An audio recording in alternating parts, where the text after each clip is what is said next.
कल्पना कीजिए, एक ऐसा ज्ञान जो केवल शब्द नहीं बल्कि संपूर्ण ब्रह्मांड की धड़कन हो। एक ऐसी शक्ति जो सृष्टि के आरंभ से पहले भी थी और प्रलय के बाद भी रहेगी। एक ऐसा रहस्य जिसे ऋषियों ने हजारों वर्षों तक गुप्त रखा, क्योंकि वे जानते थे कि यह ज्ञान साधारण नहीं है। दोस्तों, आज हम प्रवेश करने वाले हैं एक ऐसे उपनिषद में जहां केवल दर्शन नहीं बल्कि चेतना का सबसे गहरा रहस्य छिपा हुआ है। यह कोई साधारण कथा नहीं, यह आत्मा और शक्ति के मिलन की यात्रा है। यह है त्रिपुरा उपनिषद। यह उपनिषद हमें बताता है कि संपूर्ण संसार के पीछे जो शक्ति कार्य कर रही है वह केवल बाहर नहीं, हमारे भीतर भी मौजूद है। हम जिस संसार को वास्तविक मानते हैं वह केवल चेतना का खेल है, और उस चेतना की अधिष्ठात्री है देवी त्रिपुरा। त्रिपुरा अर्थात तीनों पुरियों की अधीश्वरी। 3 लोक, 3 अवस्थाएं, 3 गुण, 3 काल, इन सब के पार जो शक्ति है वही त्रिपुरा है।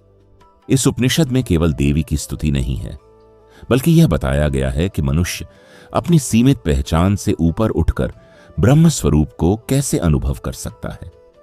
तो आज की इस लंबी और रहस्यमयी यात्रा में हम जानेंगे त्रिपुरा का वास्तविक अर्थ क्या है, शक्ति और ब्रह्म का संबंध क्या है, माया क्या है, कुंडलिनी और आंतरिक चेतना का रहस्य, ध्यान और आत्मज्ञान का मार्ग, और आखिर क्यों यह उपनिषद इतना गूढ़ माना जाता है।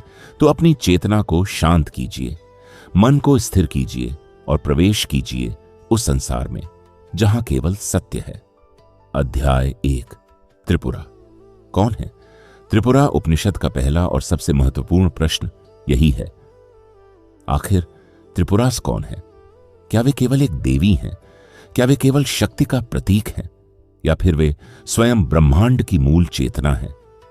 उपनिषद कहता है कि संपूर्ण सृष्टि जिस शक्ति से उत्पन्न होती है उसी में स्थित रहती है और अंत में उसी में विलीन हो जाती है। वही त्रिपुरा है। त्रि अर्थात 3 और पुर अर्थात क्षेत्र या अवस्था। त्रिपुरा वह शक्ति है जो तीनों अवस्थाओं में विद्यमान है, जागृत, स्वप्न, सुषुप्ति। मनुष्य दिन भर जागृत अवस्था में संसार को देखता है, रात में स्वप्न देखता है और गहरी नींद में सब कुछ भूल जाता है। लेकिन इन तीनों अवस्थाओं को देखने वाला कौन है? वही चेतना, वही साक्षी, वही त्रिपुरा है। उपनिषद कहता है कि जो व्यक्ति स्वयं को केवल शरीर मानता है वह अज्ञान में जीता है, क्योंकि शरीर बदलता है, विचार बदलते हैं, भावनाएं बदलती हैं, लेकिन भीतर का साक्षी कभी नहीं बदलता। यही कारण है कि ऋषियों ने देवी को केवल बाहरी मूर्ति नहीं माना, उन्होंने कहा कि देवी स्वयं चेतना है। त्रिपुरा उपनिषद हमें धीरे धीरे यह समझाने लगता है कि संसार की हर वस्तु शक्ति से बनी है। विचार शक्ति है, भावना शक्ति है, शब्द शक्ति है, ध्यान शक्ति है, और यही शक्ति जब अपनी पूर्ण अवस्था में प्रकट होती है तब उसे त्रिपुरा कहा जाता है। मनुष्य का सबसे बड़ा भ्रम यह है कि वह स्वयं को संसार से अलग समझता है, लेकिन उपनिषद कहता है कि जैसे समुद्र और उसकी लहरें अलग नहीं होती, वैसे ही जीव और ब्रह्म अलग नहीं है। देवी त्रिपुरा केवल मंदिरों में नहीं रहती, वे प्रत्येक श्वास में हैं, प्रत्येक धड़कन में हैं, प्रत्येक विचार में हैं। लेकिन समस्या यह है कि मनुष्य बाहर इतना भटकता रहता है कि भीतर की उस शक्ति को पहचान ही नहीं पाता। उपनिषद कहता है जिस दिन मनुष्य भीतर के मौन को सुन लेगा उसी दिन उसे त्रिपुरा का अनुभव होगा, और यही इस उपनिषद की शुरुआत है, बाहरी संसार से भीतर की यात्रा। अध्याय 2, माया का रहस्य। त्रिपुरा उपनिषद बार बार एक शब्द का उल्लेख करता है, माया। लेकिन यहां माया का अर्थ केवल भ्रम नहीं है, यह वह शक्ति है जिसके कारण ब्रह्म स्वयं को अनेक रूपों में प्रकट करता है। जैसे एक ही सूर्य हजारों जलाशयों में अलग अलग दिखाई देता है, वैसे ही एक ही चेतना करोड़ों जीवों में अलग अलग अनुभव होती है। मनुष्य सोचता है मैं अलग हूं, तुम अलग हो, लेकिन उपनिषद कहता है कि यह विभाजन केवल मन का खेल है। माया का अर्थ है वास्तविकता को सीमित दृष्टि से देखना। जब कोई व्यक्ति केवल धन को सत्य मानता है वह माया में है। जब कोई केवल शरीर को ही अपनी पहचान समझता है वह माया में है। जब कोई अहंकार में जीता है तब भी वह माया में है। माया बुरी नहीं है, वह ब्रह्म की शक्ति है। लेकिन जो व्यक्ति माया को अंतिम सत्य मान लेता है वह दुख में फंस जाता है। उपनिषद एक गहरा उदाहरण देता है।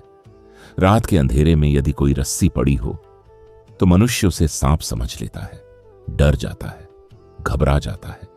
लेकिन जैसे ही प्रकाश आता है भ्रम समाप्त हो जाता है। संसार भी वैसा ही है। अज्ञान के अंधकार में मनुष्य स्वयं को सीमित मानता है, लेकिन ज्ञान का प्रकाश आते ही वह समझ जाता है कि वह केवल शरीर नहीं बल्कि अनंत चेतना है। यही कारण है कि त्रिपुरा उपनिषद में ध्यान और आत्मचिंतन को इतना महत्व दिया गया है, क्योंकि बिना भीतर गए माया का पर्दा हट नहीं सकता। आज का मनुष्य भी उसी माया में फंसा हुआ है। सोशल मीडिया की तुलना, प्रसिद्ध की भूख, दूसरों से आगे निकलने की दौड़, ये सब आधुनिक माया के रूप हैं। मनुष्य जितना बाहर भागता है उतना भीतर से खाली होता जाता है। और यही कारण है कि सब कुछ होने के बाद भी शांति नहीं मिलती। उपनिषद कहता है, जिस दिन मनुष्य स्वयं को जान लेगा उसी दिन संसार का भय समाप्त हो जाएगा। अध्याय 3, शक्ति और शिव का रहस्य। त्रिपुरा उपनिषद में शक्ति और शिव को अलग नहीं माना गया। यहां शिव चेतना है और शक्ति उसकी अभिव्यक्ति। जैसे अग्नि और उसकी गर्मी अलग नहीं हो सकते, वैसे ही शिव और शक्ति अलग नहीं है। यदि केवल चेतना हो लेकिन कोई अभिव्यक्ति न हो तो संसार प्रकट नहीं होगा, और यदि केवल शक्ति हो लेकिन चेतना न हो तो दिशा नहीं होगी। इसलिए उपनिषद कहता है कि संपूर्ण ब्रह्मांड शिव और शक्ति के मिलन से चल रहा है। मनुष्य के भीतर भी यही प्रक्रिया चलती है। विचार शक्ति है, साक्षी शिव है, भावना शक्ति है, मौन शिव है। लेकिन सामान्य मनुष्य केवल विचारों में उलझा रहता है, वह भीतर के मौन को पहचान ही नहीं पाता। त्रिपुरा उपनिषद हमें सिखाता है कि ध्यान का उद्देश्य विचारों से लड़ना नहीं बल्कि साक्षी को पहचानना है। जब मनुष्य धीरे धीरे भीतर स्थिर होने लगता है तब उसे अनुभव होने लगता है कि उसके भीतर एक ऐसी उपस्थिति है जो हमेशा शांत है। दुनिया बदलती रहती है, परिस्थितियां बदलती रहती हैं, लेकिन भीतर का वह साक्षी कभी नहीं बदलता, और वही शिव है। जब साधक उस साक्षी में स्थिर हो जाता है तब शक्ति जागृत होने लगती है, उसकी चेतना विस्तृत होने लगती है, उसकी दृष्टि बदलने लगती है। फिर वह संसार को केवल वस्तुओं के रूप में नहीं देखता बल्कि ऊर्जा के रूप में अनुभव करता है। यही कारण है कि प्राचीन ऋषि प्रकृति को भी दिव्य मानते थे। उनके लिए नदी केवल जल नहीं थी, वह शक्ति थी। पर्वत केवल पत्थर नहीं थे, वे चेतना के प्रतीक थे।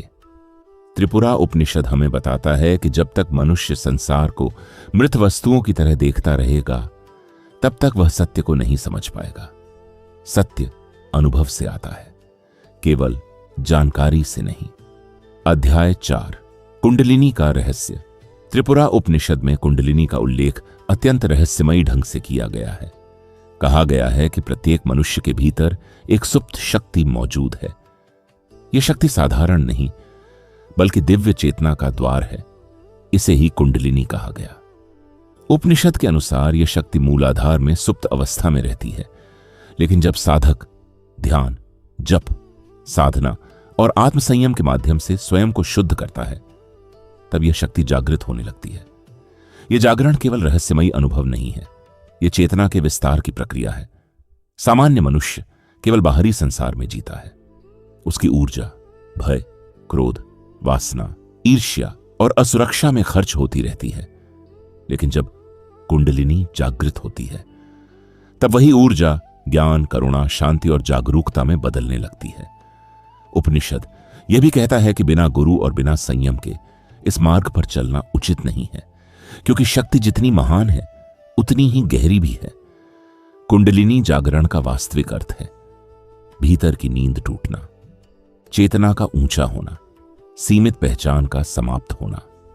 आज लोग शक्ति चाहते हैं लेकिन आत्मसंयम नहीं चाहते। वे अनुभव चाहते हैं लेकिन साधना नहीं करना चाहते।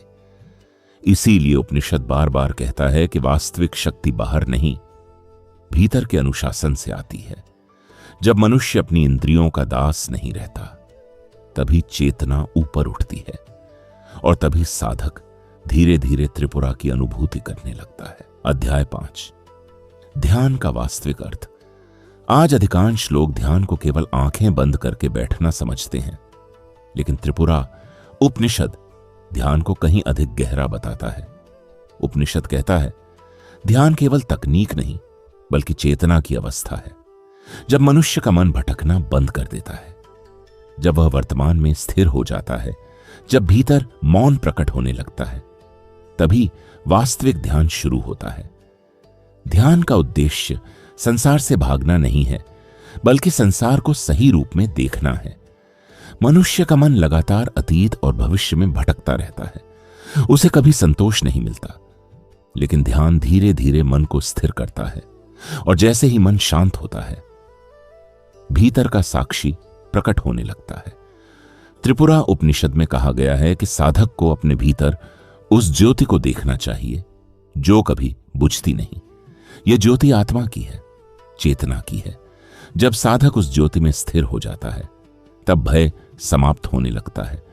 फिर मृत्यु भी उतनी भयानक नहीं लगती, क्योंकि उसे अनुभव हो जाता है कि शरीर नश्वर है, लेकिन चेतना शाश्वत है। यही कारण है कि आरष्य इतने शांत दिखाई देते थे। वे संसार से भागे हुए नहीं थे, वे सत्य को जान चुके थे। आज की दुनिया में ध्यान पहले से अधिक आवश्यक हो गया है, क्योंकि आधुनिक जीवन ने मनुष्य के मन को अत्यधिक अशांत कर दिया है। हर समय स्क्रीन, सूचना, तुलना, प्रतिस्पर्धा। मनुष्य बाहर से जुड़ा हुआ है, लेकिन स्वयं से कट चुका है। और त्रिपुरा उपनिषद हमें वापस स्वयं की ओर ले जाता है। अध्याय 6, आत्मज्ञान का मार्ग।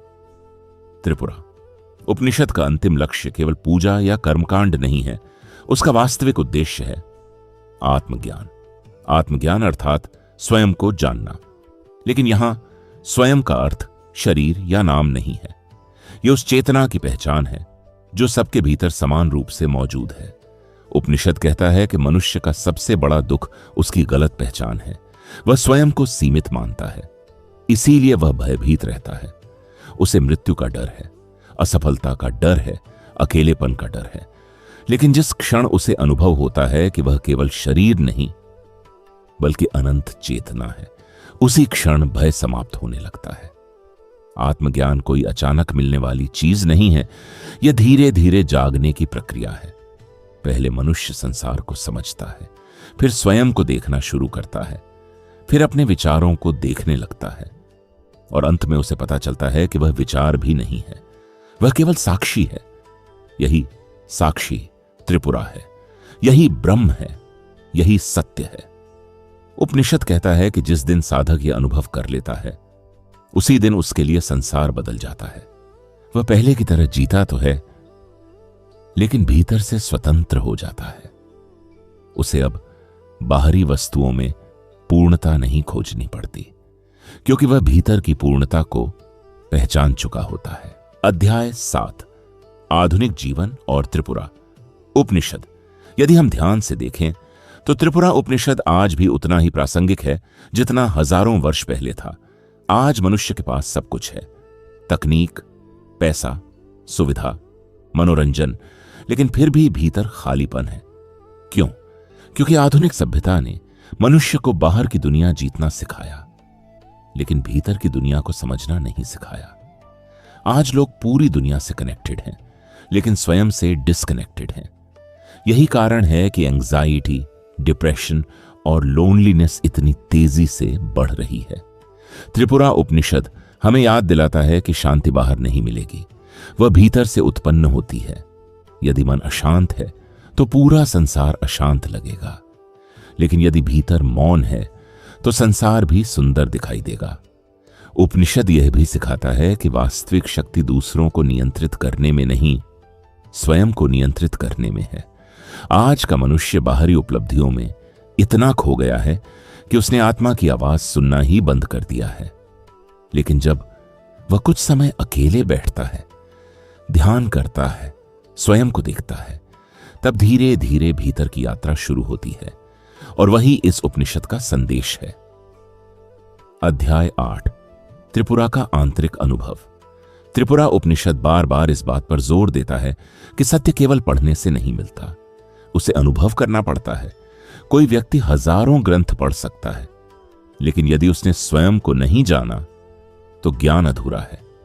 इसीलिए आशीष जंगलों में जाते थे, मौन में बैठते थे, ध्यान करते थे, क्योंकि वे जानते थे कि अंतिम सत्य शब्दों से परे है।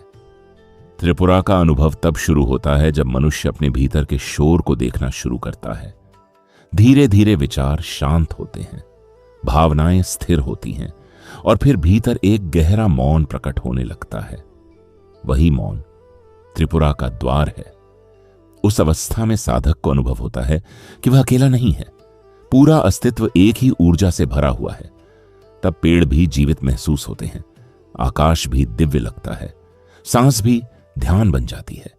यही कारण है कि उपनिषद संसार को त्यागने की नहीं, जागने की शिक्षा देता है। समापन तो दोस्तों, यह था त्रिपुराए उपनिषद का गहरा और रहस्यमयी ज्ञान। यह उपनिषद हमें सिखाता है कि हम केवल शरीर नहीं हैं, संसार केवल बाहरी वस्तुओं का समूह नहीं है, चेतना ही वास्तविक सत्य है। और वही चेतना त्रिपुरा के रूप में संपूर्ण ब्रह्मांड में विद्यमान है। जब मनुष्य स्वयं को पहचान लेता है, तब उसका भय समाप्त होने लगता है, वह भीतर से स्वतंत्र हो जाता है। तब जीवन केवल संघर्ष नहीं रह जाता, बल्कि एक जागरूक यात्रा बन जाता है। त्रिपुरा उपनिषद का संदेश आज भी उतना ही जीवंत है। जिस सत्य को तुम बाहर खोज रहे हो, वह तुम्हारे भीतर ही मौजूद है। यदि यह ज्ञान आपके हृदय को स्पर्श कर गया हो, तो इस यात्रा को यहीं समाप्त मत होने दीजिए। अपने भीतर उतरिए, कुछ समय मौन में बिताइए और स्वयं को जानने का प्रयास कीजिए, क्योंकि शायद वही सबसे बड़ी खोज है। अगर आपको यह वीडियो और यह ज्ञान पसंद आया हो तो चैनल को सब्सक्राइब जरूर कीजिए, ताकि ऐसी ही गहरी और रहस्यमयी आध्यात्मिक यात्राएं आगे भी जारी रहें। हर हर महादेव।